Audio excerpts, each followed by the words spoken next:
निर्वजाकाचार्य अष्ट सरस्वत कृष्ण कृपा मूर्ति अभय चरणारविंद भक्ति वेदांत स्वामी शिल प्रभुपाद महाराज की जय। जयम विष्णुपाद परमहंस प्रेरिवजाकाचार्य अष्ट सरस्वत कृष्ण कृपा मूर्ति भक्ति सिद्धांत गोस्वामी शिल प्रभुपाद महाराज की जय। अनंत कोटि वैष्णव वृंद की जय। नामाचार्य शील हरिदास ठाकुर की जय।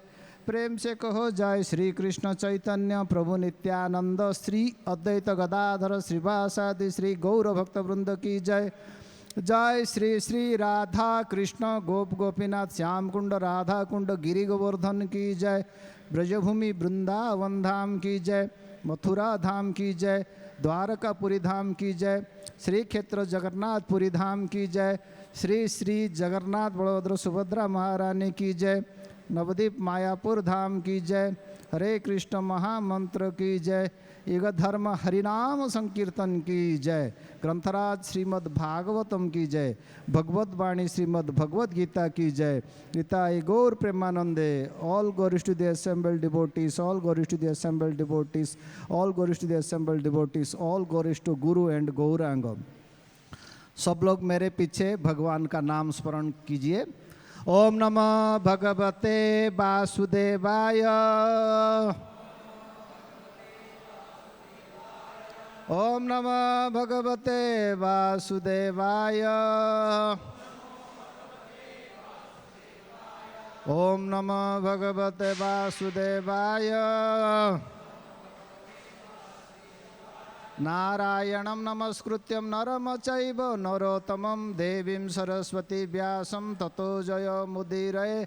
नष्टप्रायेषु अभद्रेषु नित्यं भागवत सेवया भगवते उत्तम श्लोके भक्तिर्भवति नैष्ठिकी। तो आप सब लोग को इस रविवारीय मध्यकालीन आजीवन सदस्य कार्यक्रम में सबका स्वागत है।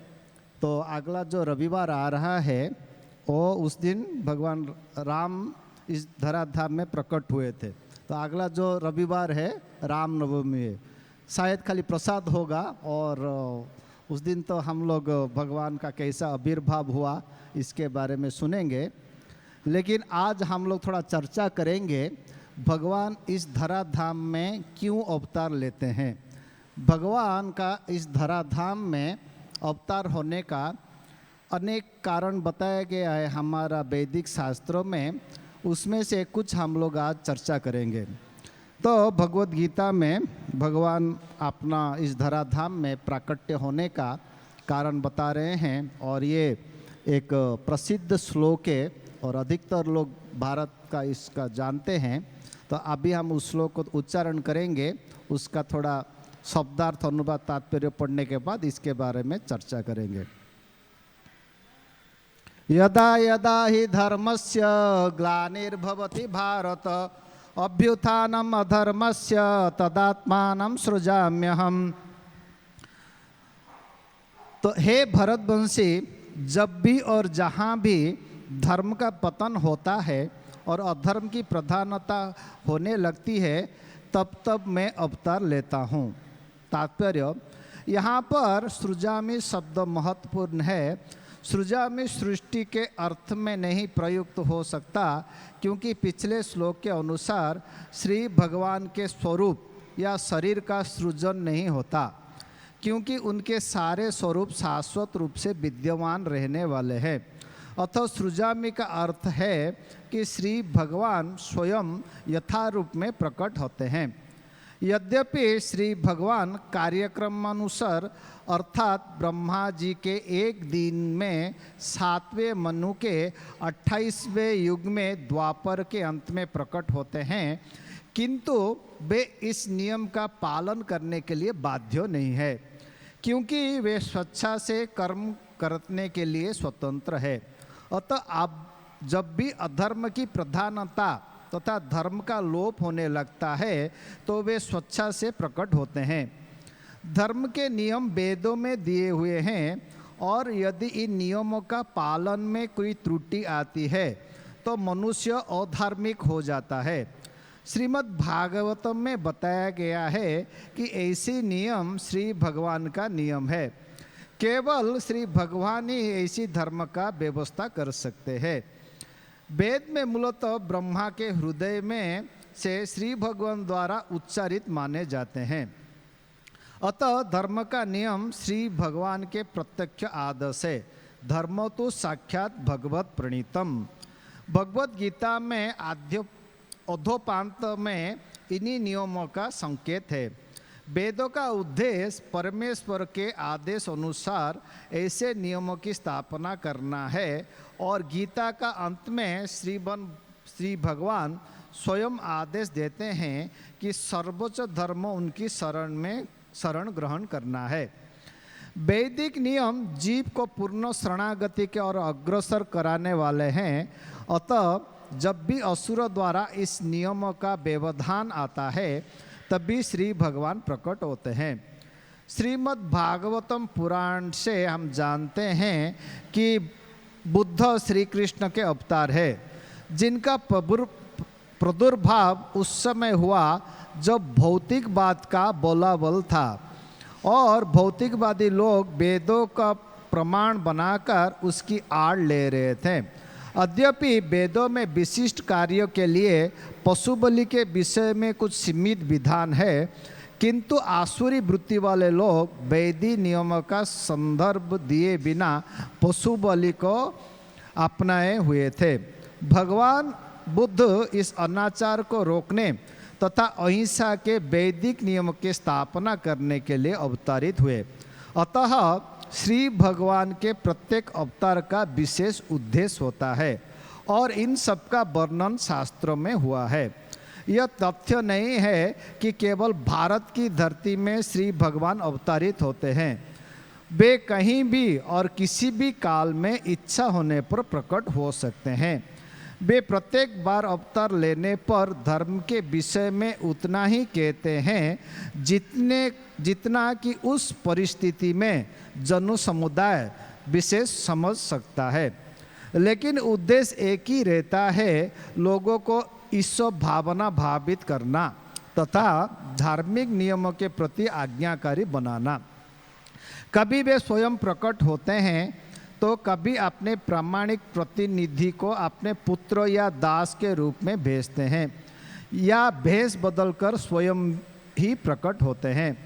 भगवत गीता के सिद्धांत अर्जुन से कहे गए थे, अतो वो किसी भी महापुरुष के प्रति हो सकते थे, क्योंकि अर्जुन संसार के अन्य भागों के सामान्य पुरुषों की अपेक्षा अधिक जागरूक था। 2 और 2 मिलाकर 4 होते हैं। ये गणितीय नियम प्राथमिक कक्षा से विद्यार्थी के लिए उतना ही सत्य है जितना कि उच्च कक्षा की विद्यार्थी के लिए है। तो भी गणित उच्चतर तथा निम्नतर का होता है। अतः श्री भगवान प्रत्येक अवतार में एक जैसे सिद्धांतों का शिक्षा देते हैं जो परिस्थितियों के अनुसार उच्च या निम्न प्रतीत होते हैं। जैसे कि आगे बताया जाएगा, धर्म के उच्चतर सिद्धांत 4 वर्णाश्रम को स्वीकार करने से आरंभ होता है। अवतारों का एकमात्र उद्देश्य सर्वत्र कृष्ण भावना मृत का उद्बोधित करना है। परिस्थिति का अनुसार ये भावनामृत प्रकट तथा अप्रकट होता है। ओम अज्ञानतिमिरान्धस्य ज्ञानाञ्जनशलाकय चक्षुर्मिलितं येन तस्मै श्रीगुरुवे नमः। श्रीचैतन्यमनोभीष्टं स्थापितं येन भूतले स्वयं रूपं कदा मह्यं ददाति स्वपदान्तिकं। वन्देऽहं श्रीगुरु श्रीयुक्तपदकमलं श्रीगुरुन् वैष्णवंश्च श्रीरूपं साग्रजातं सहगण रघुनाथं वितं तं सजीवं सावधूतं सावधूतं परिजनसहितं कृष्ण चैतन्यदेवं श्री राधा कृष्ण पादान् सगण ललिता श्री विशाखान्वितं स। हे कृष्ण करुणा सिंधु दीनबंधु जगत्पते गोपेश गोपिका कांत राधा कांत नमस्कृते। तप्त कांचन गौरांगी राधे वृंदावनेश्वरी वृषभानुसुते देवी प्रणमामि हरिप्रिये। वाञ्छाकल्पतरुभ्यश्च कृपा सिन्धु एव च पतितानां पावनेभ्यो वैष्णवेभ्यो नमो नमः। जय श्री कृष्ण चैतन्य प्रभु नित्यानंद श्री अद्वैत गदाधर श्रीवासादि श्री गौर भक्त वृंद। हरे कृष्णा कृष्णा कृष्णा हरे हरे, हरे राम राम राम हरे हरे।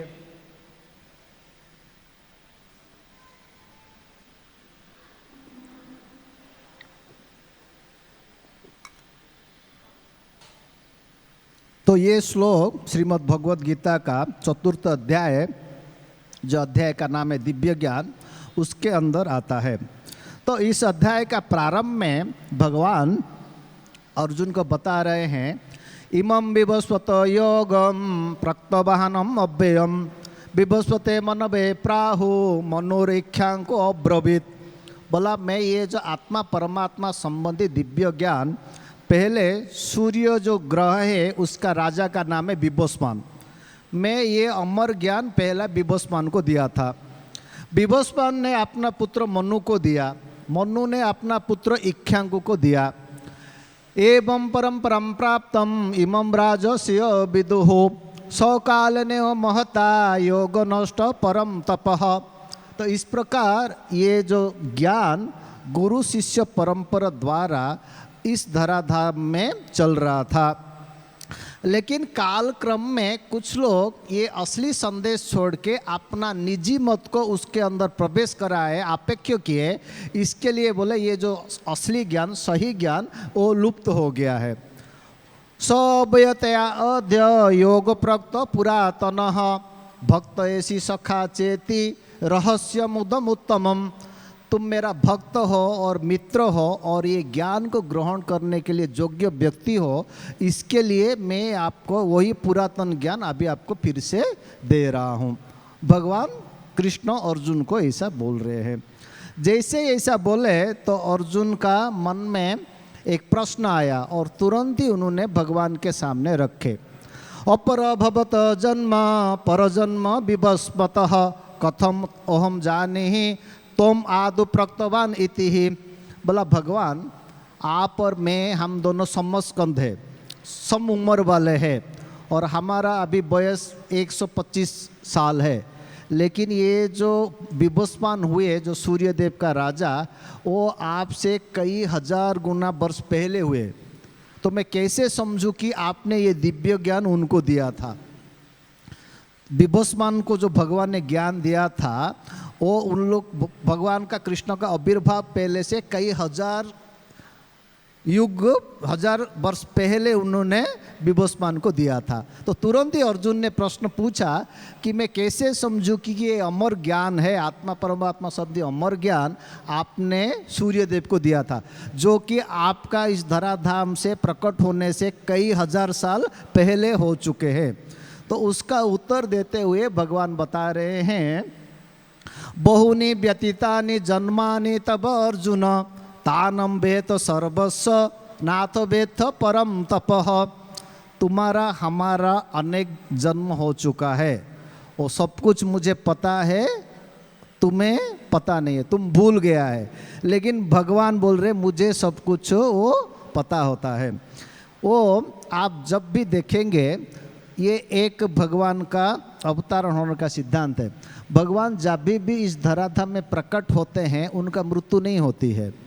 तो भगवान अपना चतुर्भुज रूप में प्रकट होते हैं, फिर उसी रूप में अपना विमान में बैठ के, रथ में बैठ के अपना स्वधाम, जिसको वैकुंठ लोक या गोलोक, वृंदावन, अयोध्या, मथुरा, द्वारका में चले जाते हैं।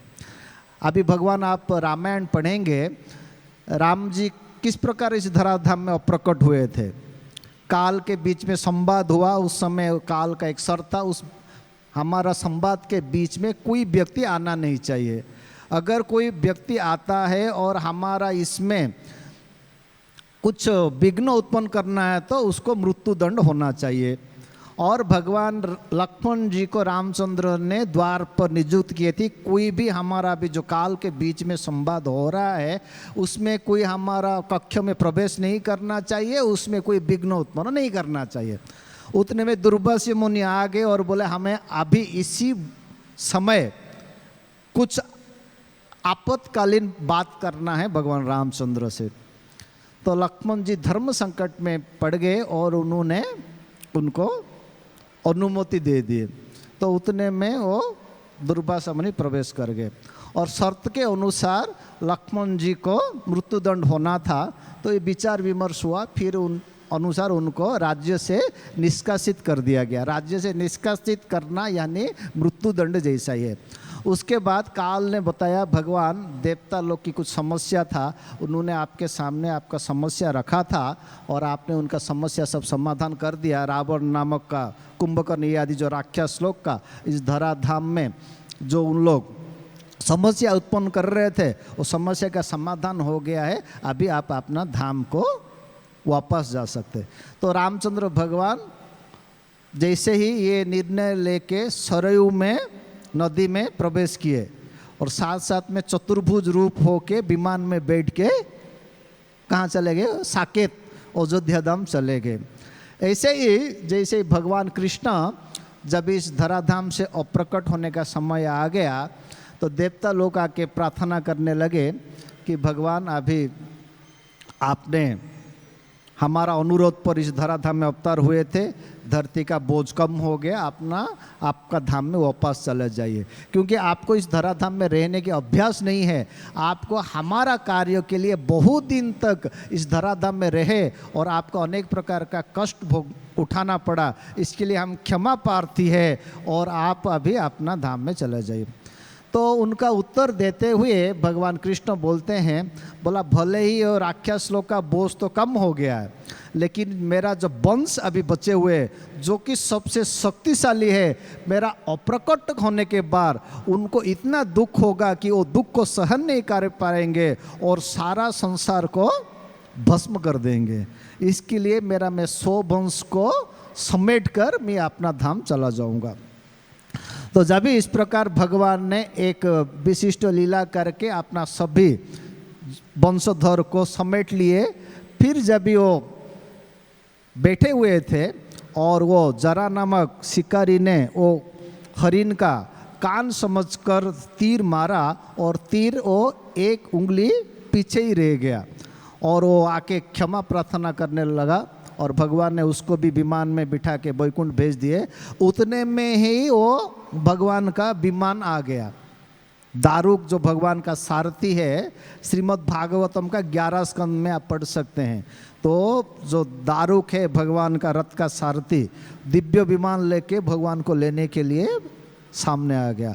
और उस समय ये जो शंख चक्र गदा पद्म है वो अस्त्र नहीं है, वो सब व्यक्तित्व है।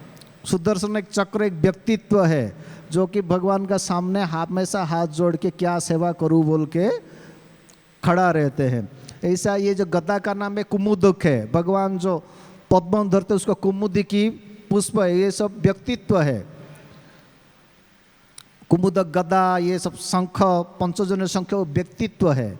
वो सब व्यक्ति के रूप में आके भगवान का सामने सब नतमस्तक होके हाथ जोड़कर खड़ा हो गए।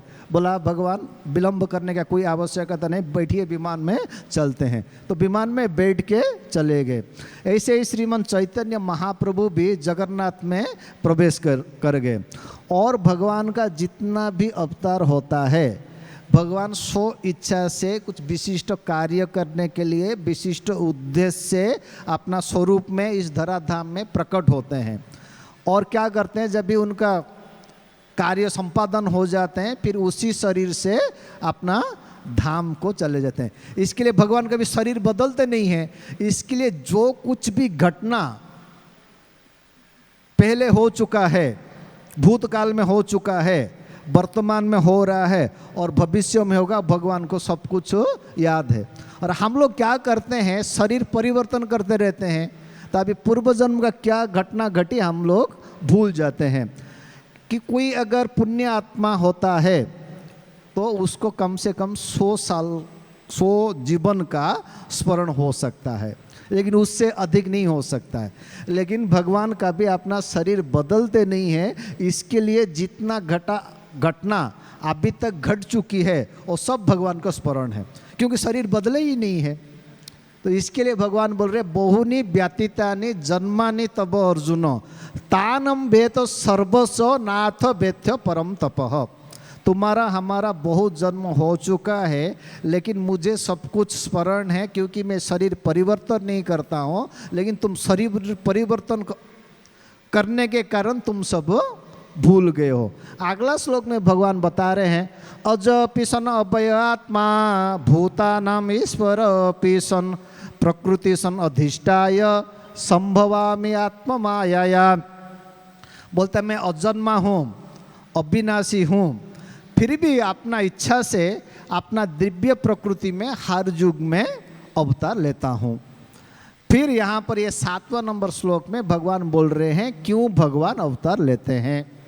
वो बोलते हैं जब जब धर्म की हानि होता है, जहाँ भी और जब भी, दो शब्द आया है, जब भी और जहाँ भी धर्म की हानि होता है और अधर्म की प्रधानता होता है, तब तब मैं अवतार लेता हूँ। देखिए संस्कृत एक पूर्ण भाषा है और संस्कृत में एक शब्द का अनेक अर्थ होता है। जब तक आप वो वाक्य को नहीं पढ़ेंगे तब तक वो शब्द का अर्थ आपको पता नहीं चलेगा। जैसे ही यहाँ पर धर्म शब्द आया है तो धर्म का कई अर्थ होता है। यहाँ पर जो शब्द धर्म का शब्द आया है, जब जब भगवान की बनाए गए नियम है, जैसे अभी ये देखो, ये भी हमारा जो संसार है इसको चलाने के लिए भी सरकार का कुछ नियम होता कि नहीं, जिसको संविधान बोलते हैं। ऐसे ही भगवान ने जब ये विराट जगत की बनाया, उसको सुचारू ढंग से चलाने के लिए एक नियम लिखे, उसको वेद बोलते हैं। वेद में जो लिखा गया भगवान की बनाए गए नियम में इस संसार को सुचारू ढंग से चलाने के लिए। तो बोलते हैं ऐसे ही जब भी इस नियम में कुछ लोग अवहेलना करते हैं, विघ्न डालते हैं और अनियमितता की प्रधानता हो जाता है, तब तक भगवान क्या करते हैं, अवतार लेते हैं।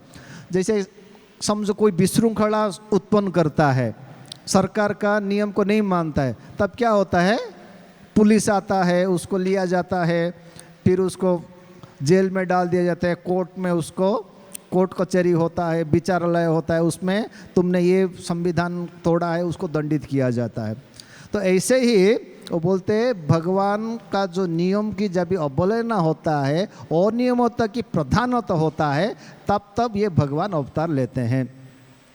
तो श्रीमद् भागवतम में 6वां स्कंद में एक संवाद का वर्णन है, जिसमें विष्णु दूत और यमदूत का बीच में वर्णन है। तो ये पापी अजामिल नामक एक पापी व्यक्ति था, बहुत पाप किया था, मृत्यु होने वाला था, और उसको लेने के लिए जमदूत लोग आ गए। और जमदूत लोग जब भी उसको ले रहे थे, उतने में वो उन लोग को देख के उनका मन में बहुत भय उत्पन्न हो गया, डर गया और नारायण नारायण नारायण उच्चार करने लगा। तो उतने में भगवान उनका जो पुकार को सुन लिए और अपना दूत लोग को भेज दिए। और दूत लोग आए, विष्णु दूत लोग बोले इसको छोड़ दो, ये तुम्हारा जो अंतर्गत नहीं आता है, तुम्हारा विचार के अंतर्गत नहीं आता है।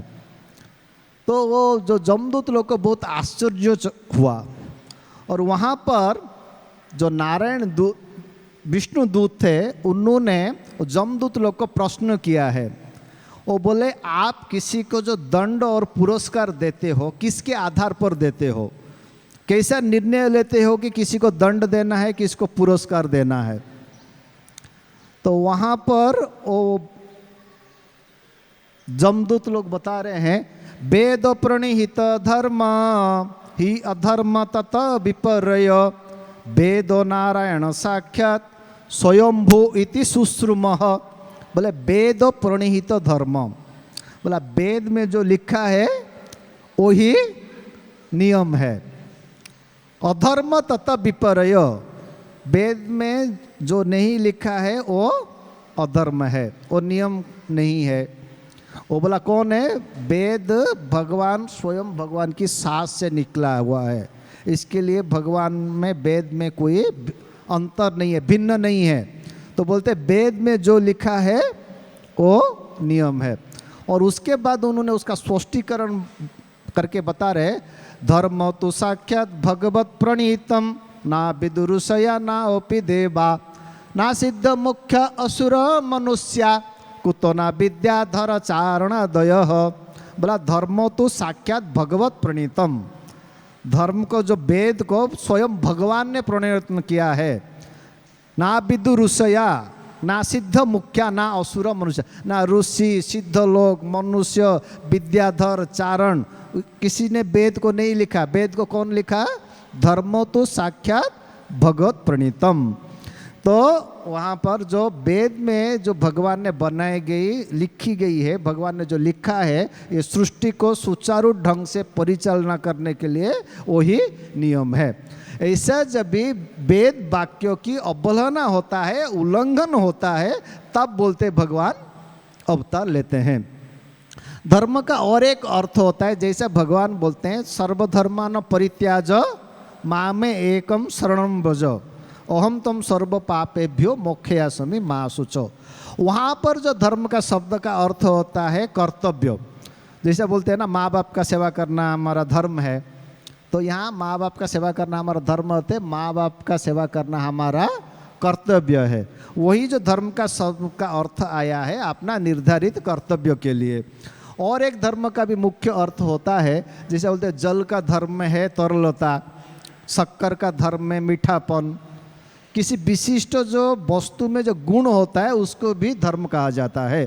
लेकिन यहाँ पर जो भगवान बोलते हैं जब भी धर्म की अवहेलना होती है, नियम की अवहेलना होती है और अनियमता की प्रधानता होता है, तब तब भगवान इस धराधाम में अवतार लेते हैं। उसका अगला श्लोक में भगवान बता रहे हैं परित्राणाय साधुना विनाशाय च दुष्कृता धर्म संस्थापनार्थाय संभवामि युगे युगे। साधुओं की रक्षा करने के लिए, दुष्टों को विनाश करने के लिए, धर्म की पुनः स्थापना करने के लिए मैं हर युग में अवतार लेता हूँ। और इसका अधिक स्पष्टीकरण भागवतम में किया गया है। भागवतम एक प्रसिद्ध श्लोक है, आप लोग सुने होंगे।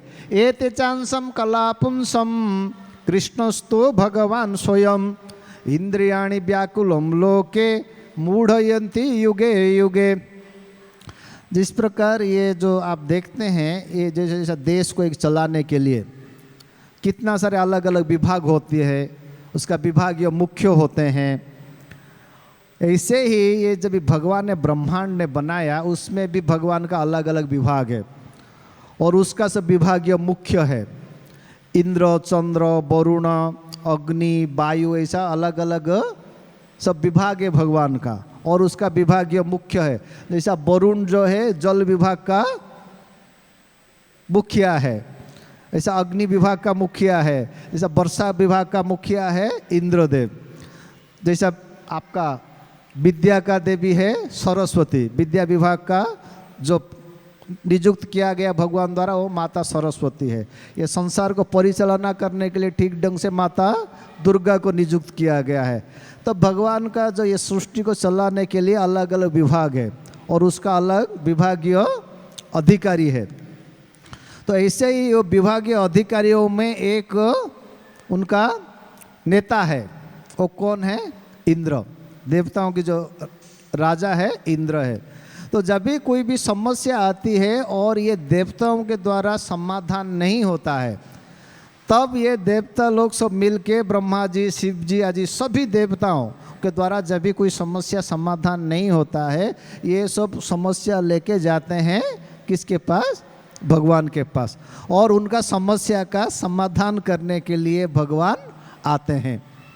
वही बोल रहे एते चांसम कलापुंसम कृष्णस्तु भगवान स्वयं इंद्रियाणि व्याकुलम लोके मूढ़यन्ति युगे युगे। इंद्र आदि देवताओं को यदि कोई समस्या आ जाती है और सभी देवताओं के द्वारा जब कोई समस्या का समाधान नहीं होता है, तो जब ये समस्या लेके भगवान के पास जाते हैं, उनकी समस्या का समाधान करने के लिए भगवान इस धराधाम में अवतार लेते हैं। तो देखिए हमारा भी जन्म होता है, भगवान का पार्षदों का भी जन्म होता है और भगवान का भी इस धराधाम में अवतरण होता है। ये तीनों में बहुत अंतर है, भेद है। तो उसको समझाने के लिए ये भी बहुत समझना बहुत आवश्यकता है। तो उसको समझने के लिए हमारा आचार्य लोग बहुत एक सुंदर उदाहरण प्रस्तुत करते हैं। जैसे कि कोई भी समझो कुछ गलत काम करता है, भूल करता है, तो उसको दंड स्वरूप सरकार कहाँ डाल देते हैं? कारागार में। तो कारागार में क्या होता है? कैदी लोग होते हैं, अपराधी लोग होते हैं। तो उसमें और भी लोग होते हैं सरकारी कर्मचारी, सरकार का द्वारा नियुक्त उन लोग को देखभाल करने के लिए, देख रेख करने के लिए जेल में सरकारी कर्मचारी भी होते हैं वो कैदियों को देखने के लिए। और कभी कभी प्रधानमंत्री को, राष्ट्रपति को या किसी मंत्री को इच्छा होती है कि ये जो कैदी लोग के उनका देख रेख कैसी हो रही है, वो देखने के लिए सो इच्छा से कभी कभी जेल में आ जाते हैं। तो तीनों जेल में आ जाते हैं, लेकिन क्या तीनों का एक प्रकार व्यवहार किया जाता है? क्या तीनों एक श्रेणी में आते हैं क्या? नहीं। ऐसे ही जैसे ही हमारा जो जन्म है कैदियों की जैसा है, और हमारा जन्म किसके ऊपर निर्भर करता है? हमारा कर्मफल के ऊपर। उसको इस श्रीमद् भगवद गीता में भगवान 13वां अध्याय में बता रहे हैं, प्रकृति पुरुष स्थित ही भुंजते प्रकृतिर्जन गुणान कारण गुण संगस्य सत असत योनि जन्मसु। पुरुष प्रकृति स्थित ही भुंजते प्रकृतिर्जन गुणान कारण गुण संगस्य सत असत योनि जन्मसु। हम जब इस संसार में रहते हैं, ये संसार 3 गुणों से प्रभावित है, और जैसे जैसे हम जिस गुणों के अनुसार कार्यकलाप करते हैं उसके अनुसार हमारा कर्मफल उत्पन्न होता है, उसका अनुसार ही हमारा अगला शरीर निर्धारित होता है। लेकिन ये जो भगवान का भक्त होता है, जिस प्रकार वहाँ पर सरकारी सेवक होता है, वो सरकार के आदेश के अनुसार वहाँ पर कार्यरत है। वो सब कैदियों का जो नियम है उनके लिए वो नियम नहीं होता है। जिस प्रकार कैदियों के लिए जो उसका कारागार के अंदर जो बनाया वही खाना पड़ेगा, जो कपड़ा सरकार देगा वही पहनना पड़ेगा, आपको कोई स्वतंत्रता नहीं है। लेकिन जो सरकारी कर्मचारी है उसको स्वतंत्रता है, वो वहाँ का जो रसोई बना हुआ व्यंजन खाने के लिए बाध्य नहीं है। कुछ समय के लिए जब भी वो वहाँ पर कार्यशील है तभी वो सरकार पोशाक पहन सकते हैं, बाहर आने के बाद वो स्वतंत्र है, अपना कपड़ा पहन सकता है, अपना इच्छा के अनुसार विभिन्न प्रकार व्यंजक बना के खा सकते, वो स्वतंत्र है। और जो राजा मंत्री आते हैं वो तो उनको पूर्ण स्वतंत्र है, वो खाली देखने के लिए आते हैं कैसे ठीक है कि नहीं। ऐसे ही ये जो सरकारी कर्मचारी वो भगवान का भक्त है, उसको भगवान ने नियुक्त करते हैं, बहुत सम्मान देते हैं, वो उन लोग को देखभाल करने के लिए, उनके कल्याण के लिए नियुक्त किए गए भगवान का प्रतिनिधि है। और उनका ये सब जो नियम उनके ऊपर लागू नहीं होता है। और भगवान तो पूर्ण स्वतंत्र है, अपना इच्छा से आते हैं, अपना इच्छा के अनुसार कुछ समय रहते हैं, फिर अपना इच्छा के अनुसार चले जाते हैं। जैसा जो मंत्री होते हैं, प्रधानमंत्री होते हैं, वो अपना इच्छा से आते हैं, जेल का देख रेख करके वो चले जाते हैं। लेकिन हम लोग जो भी कर्म करते हैं, अच्छा या बुरा, उसके अनुसार हमारा कर्मफल होता है, और उसका अनुसार ही हमारा अगला जन्म निर्धारित होता है। उसका एक बहुत सुंदर उदाहरण प्रस्तुत किया गया है हमारा श्रीमद् भागवतम में। एक कथा आती है महाराज नृग की, आप लोग सब पढ़ सकते हैं, भागवतम में, कृष्ण पुस्तक में भी है। महाराज नृग अनेक यज्ञों किए, यज्ञ के उपरांत अनेक प्रकार का वस्तु अनेक ब्राह्मणों को दान देते थे। तो उसमें सोना होता था, गाय होती थी, अनेक प्रकार का वस्तु, शस्य होता था, सब यज्ञ के उपरांत ब्राह्मणों को दान देते थे। तो एक बार महाराज नृगय इस प्रकार एक बहुत विराट यज्ञ किए। उसके बाद वो ब्राह्मणों को ऐसा स्वर्ण शस्य सब दान दिए और साथ साथ में गाय दे रहे थे, गाय दान में दे रहे थे। तो कई ब्राह्मण थे तो एक एक ब्राह्मण को कुछ विशिष्ट मात्रा में गाय देते थे। तो ऐसा समझाने के लिए मैं आपको एक उदाहरण देता हूँ। जिस प्रकार गायिया है, सब एक प्रकार का गाय है, लेकिन उनका सींग है ना अलग अलग रंग से रंगा गया था। किसी का नीला, किसी का पीला, किसी का लाल, किसी का सफ़ेद। तो ऐसा एक समूह का गाय को एक ब्राह्मण को देते थे, फिर वो लेके जाने के बाद दूसरा समूह गाय को दूसरे को देते थे। तो ऐसा महाराज एक संख्या में बोल रहा हूँ, ऐसा संख्या का वर्णन नहीं है, समझो हजार हजार गाय एक एक ब्राह्मण को दे रहे थे। तो ब्राह्मण लेके जा रहे थे। संजोग बस एक ब्राह्मण ने देखा कि हमारा जो 1000 गाय है उसमें 969 है, एक गाय कम है। समझो उनको लाल कलर का सिंग वाला अगर रंग वाला गाय दिया गया था तो देखा कि हमारा इसमें से कम है, और एक ये जो पीला रंग का गायों का समूह में एक लाल कलर रंग का गाय मिल गया है। तो उन्होंने गिना कि राजा थे हमने 1000 दिया था, गिने तो देखे कि एक कम हो रहा है। तो उन्होंने राजा के सामने जाके बोले, महाराज आपने मुझे 1000 गाय दान दिया, लेकिन उसमें से एक आपने वापस लेके दूसरे को दान दे दिया, ये धर्म के विरुद्ध है। तो राजा ने देखा कि सचमुच उनसे अज्ञान में भूल हो गई। गाय के संजोग बस आके फिर इस जो खेम था उनका गुड़ था उसमें मिल गया है, और गलती से महाराज ने दूसरे को दान दे दिया। फिर वो ब्राह्मण को जिसको दे दिए थे उसको जाके बोले, मेरा किसी भूल के कारण एक जो गाय है आप दान दिया हुआ गाय आके मिल गया था और आपको दान में आ गया। बोला ये गाय मुझे आप वापस दे दीजिए, उसके बदले में आप चाहिए जितना भी गाय है आप ले लीजिए। तो ब्राह्मण ने सलाह दिया, महाराज एक बार दान देने के उपरांत फिर उसको वापस लेना वो शास्त्रों के नियम के विरुद्ध है, इसके लिए आप ऐसा गलती मत कीजिए। तो वो ब्राह्मण को बोले आपका ये जो गाय कम हो गया उसके बदले में आप जितना गाय चाहिए मिर्च से ले लीजिए। लेकिन वो बोला महाराज आपने तो मुझे वही गाय दिया था ना, अनुसार उसके अनुसार तो आपने उसको वापस ही ले लिया ना। तो बोला उसमें कोई प्रायश्चित नहीं होगा, वही गाय अगर मुझे देंगे तभी प्रायश्चित हो जाएगा। तो अभी नृगय महाराज बोले वे धर्म संकट में गिर गए और बोले आगे का जो भी होगा होगा, अभी मैं क्षमा चाहता हूँ, दोनों को वहाँ से जाने दिए। और जब भी उनको मृत्यु हो गया और जमराज के सामने प्रस्तुत किया गया तो जमराज बोले चित्रगुप्त जी देखिए उनका क्या सब पुण्य और पाप का लेखा जोखा है। तो उन्होंने जब लेखा जोखा बोला इनका कोई पाप है नहीं, कोई उन्होंने भूल जीवन में किए नहीं, खाली सब पुण्य ही पुण्य किए, लोग के कल्याण किए हैं। लेकिन बोला एक भूल हो गई उनमें दान देने में, वो भी अज्ञान के कारण, गलती से, ज्ञान से नहीं।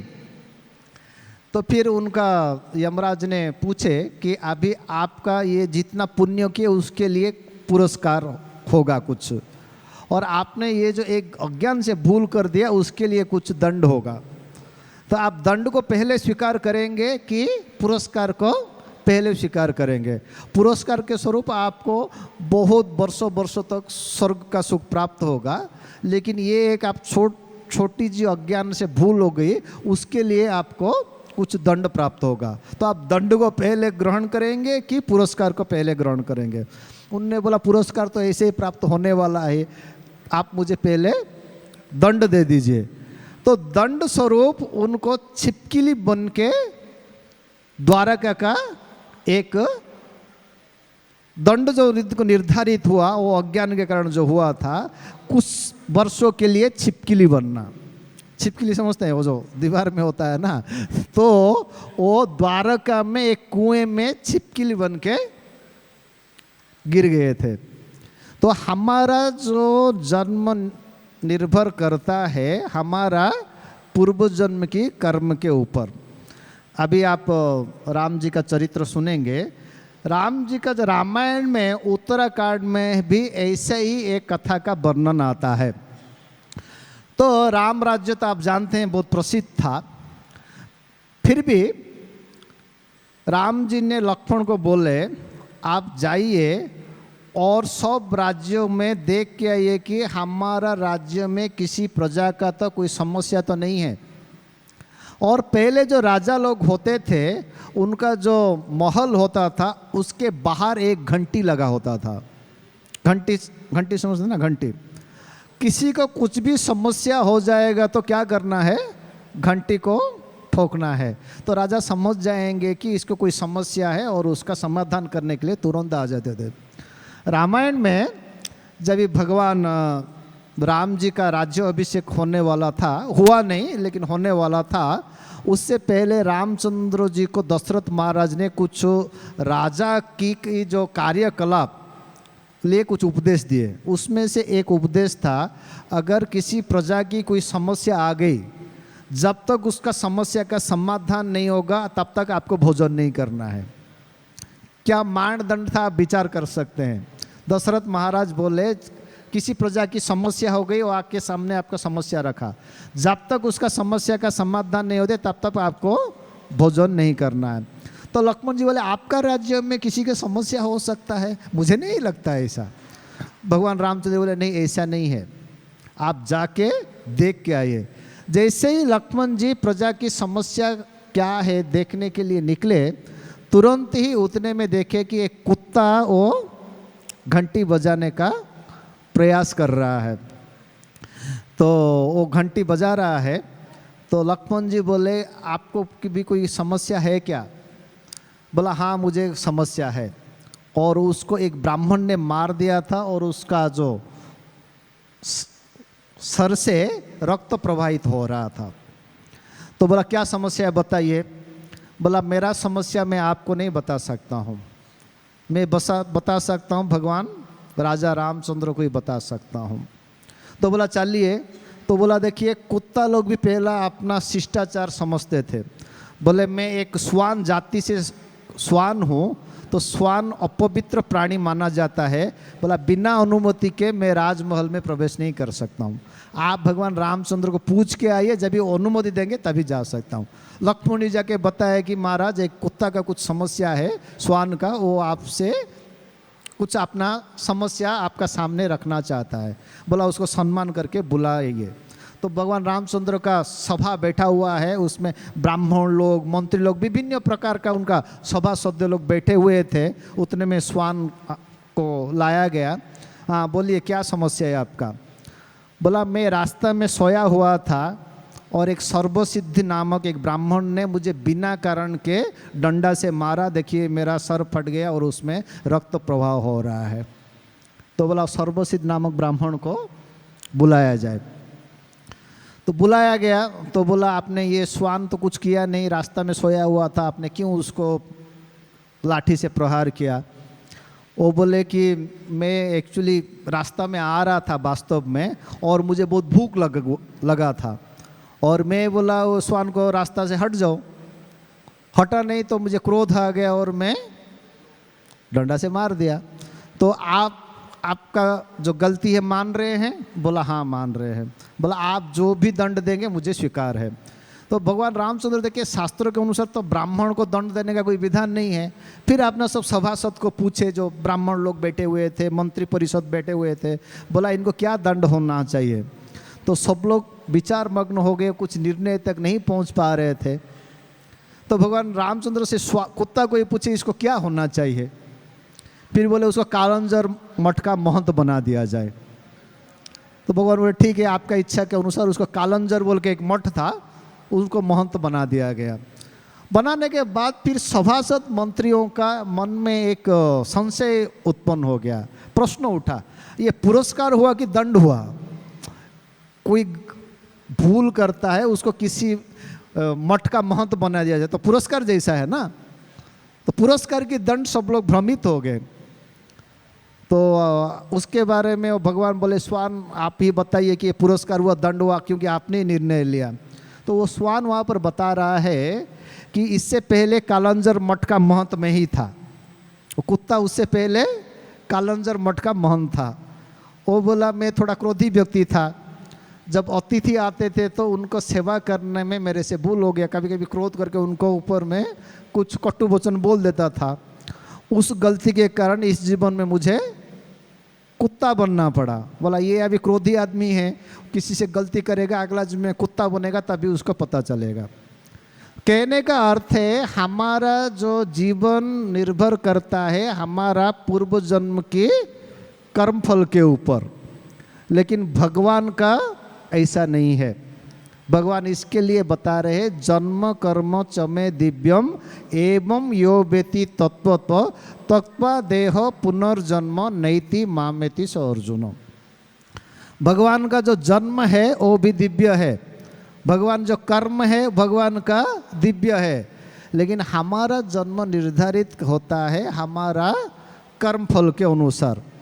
ऐसा और कई सारे उदाहरण है।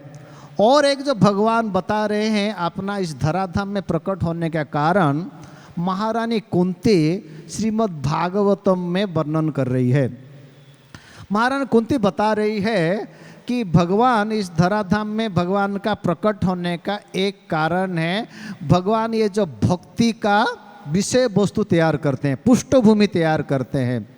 अभी जैसे भगवान इस धराधाम में प्रकट नहीं होंगे, अगर भगवान विभिन्न भक्तों के साथ व्यवहार नहीं करेंगे, लीला नहीं करेंगे, जो ये भक्ति का अंग है श्रवण कीर्तन और स्मरण, उसका विषय वस्तु कैसा तैयार होगा? अगर हम भगवान का कुछ भगवान लीला नहीं करेंगे तो भगवान के बारे में क्या सुनेंगे, और अगर सुनेंगे नहीं तो क्या कीर्तन करेंगे, और कीर्तन नहीं करेंगे तो उसको कैसा स्मरण करेंगे, स्मरण बोले कैसा चिंतन करेंगे। इसके लिए बोलते हैं भगवान इस धराधाम में प्रकट होके विभिन्न प्रकार का लीला करते हैं, भक्तों के साथ व्यवहार करते हैं, जो कि हमारा जो भक्ति का अंग हो जाता है, भगवान का भक्ति का पृष्ठभूमि हो जाता है, जिससे कि हम उसको श्रवण करके कीर्तन करके स्मरण करके भगवत धाम जा सकते हैं। और एक कारण बताया गया है भगवान का अवतरण करने का, भगवान कभी कभी वीर रस का आस्वादन करने के लिए इस धराधाम में अवतार लेते हैं। इस प्रकार हमारा जो भगवान के साथ जो संबंध होता है और जो हमारा साथ भगवान का प्रेम का आदान प्रदान होता है, उसमें मुख्य 5 संबंध है, जिसको बोलते शांत, दास्य, साख्य, वात्सल्य और माधुर्य। और 7 गौण रस्य है। रस बोलेगा तो जो भगवान के साथ प्रेम का आदान प्रदान के करने के बाद जो अद्भुत आनंद प्राप्त होता है उसको रस बोलते हैं। ऐसे ही एक रस है जिसको वीर रस बोलते हैं। वीर रस यानी थोड़ा युद्ध करके, जैसा आप भगवान सबसे शक्तिशाली है तो भगवान भी कभी कभी भगवान का मन में इच्छा होती है कुछ कुश्ती पुश्ती किया जाए। जिसका बहुत बल होता है ना उसको कुछ ना कुछ खुजली होता है। जिस प्रकार आप श्रीमद् भागवतम में सुनेंगे, एक बाणासुर बोल के व्यक्ति राक्षस था, बलि महाराज का वंशज था, उसका 1000 हाथ था और सब इतना उसको शक्ति था कि उसका हाथ में खुजली होता था, बड़ा बड़ा पहाड़ को तोड़ता था, ये करता था वो करता था। और शिव जी को बोला आप मेरे साथ युद्ध कीजिए, बोला आप जैसा कोई युद्ध करने वाला मुझे कोई नहीं लगता है। वो उसको बोला पर मेरा हाथ बहुत खुजली हो रहा है, कितना पहाड़ को तोड़ूं, बोला कोई व्यक्ति होना चाहिए जिसके साथ मैं थोड़ा युद्ध करूं। तो जिसका अधिक बल होता है ना उनका शरीर में बहुत खुजलाहट होता है कुछ ना कुछ ये करने के लिए। अभी भगवान सबसे बड़े शक्तिशाली, तो उनका मन में इच्छा कभी कभी होगा कि नहीं। आप ऐसा काली ना के मनुष्य में पशुओं में भी देखा जाता है। आप घोड़ा को खड़ा रखिए ऐसा पे ना, पैर ऐसा ऐसा करता रहेगा, उसको थोड़ा बैठ के घुमा के लेके आइए वो शांत हो जाएगा। जब तक नहीं है वो पैर है ना अपना शक्ति का ऐसा ऐसा करेगा। बैल भी ऐसा है, बैल को थोड़ा घुमा के लेके आओ तब तक ठीक है, नहीं तो है ना ऐसा पैर को है ना ऐसे ऐसे जैसा मारता रहेगा। हाँ उसका शक्ति का प्रदर्शन करते हैं। सांड भी ऐसा है, ऐसा ऐसा मुंडी को ये करेंगे, हाथ को करेंगे। जिसका बल होता है ना वो बल अपना प्रदर्शित करना चाहते हैं। ऐसे ही हाथी भी ऐसा खड़ा रहेगा, ऐसे हिलता रहेगा। कुछ सेवा में लगा दो उसको, लेके जाओ, कुछ लकड़ी तोड़ो लो जाओ तो वो फिर वो शांत हो जाएगा। तो जिनका बल होता है वो क्या है, आपका बलवत्ता प्रदर्शन करना चाहता है, और भगवान सबसे बलवान है, तो उनका मन में कभी कभी इच्छा हो जाती है। तो उसके लिए भगवान अपना ही कुछ निजी पार्षद को, जो कि उतना तो भगवान का समकक्ष कोई नहीं हो सकता, भगवान अद्वितीय है, फिर भी उसे थोड़ा जो कम से कम युद्ध का, तो मल्ल युद्ध का कम से कम आनंद आए, तो ऐसे कुछ भगवान अपना पार्षद को चयन करते हैं अपना ये मल्ल युद्ध का आनंद लेने के लिए।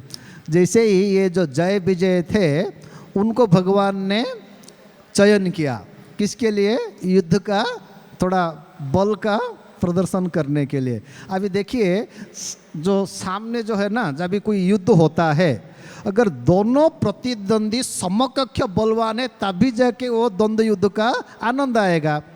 आप श्रीमद् भागवतम में भगवान कृष्ण जब भी वो रंगशाला, जहाँ कंस ने एक ये किया था, एक रंग मल्ल युद्ध का आयोजन किए थे, राजा लोग पहला करते थे, और विपक्ष में जो थे वो बहुत बड़े बड़े तगड़े सब मल्ल थे, चाणूर, मुष्टिक, सूल, तोसल, ऐसा सब बड़े बड़े थे।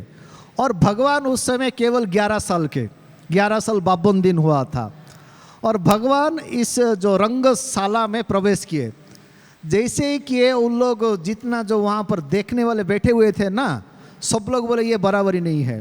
बोला कहाँ ये नन्हा छोटा इतना सुंदर 11 साल का बालक, और क्या ये जैसा राक्षस जैसे इतना बड़े बड़े मल्ल, ये बोला युद्ध का जो मल्ल युद्ध का समानता नहीं होगा।